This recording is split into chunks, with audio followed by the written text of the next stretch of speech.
They called it the Seat of Kings, a city carved from stone and raised for eternity. A place where the world did not arrive by chance, but by command, by ritual, by destiny. This was Persepolis. In the shadow of the Zagros Mountains, a vast terrace rose from the plain, not grown from the earth, but imposed upon it, stone upon stone, lifted higher than any city had the right to stand. Columns like petrified trees pierced the sky.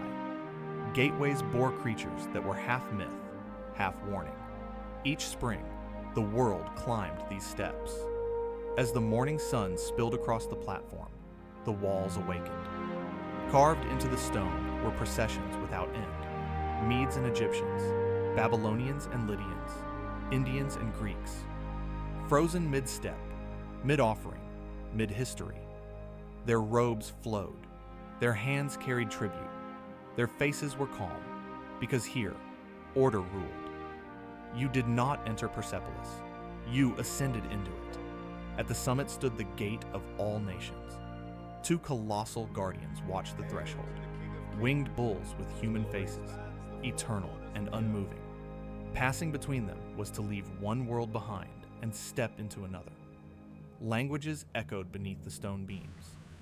Incense drifted through the air. Footsteps from every corner of the empire merged into a single sound. Beyond the gate, the Apadana revealed itself.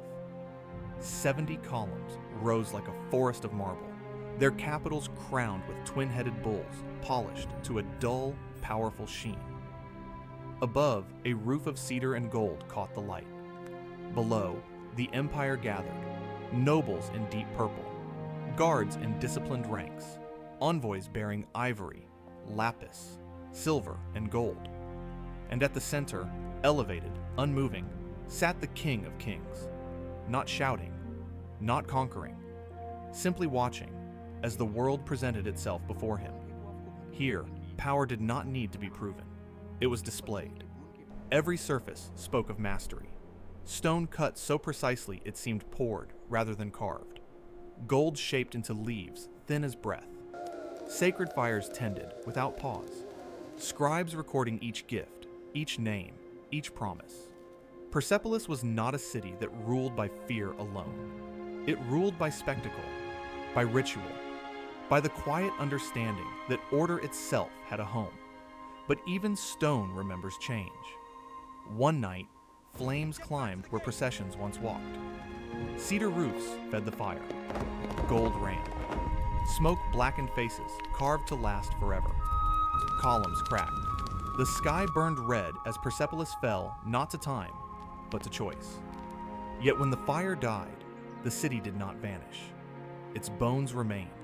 Its carvings endured. Its silence grew heavier than its ceremonies had ever been.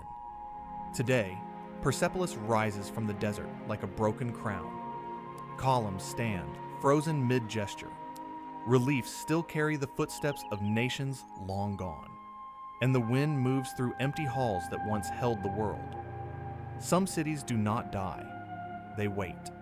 And through memory, we ascend once more. Persepolis was designed to command the world. But another city was abandoned before history could explain it.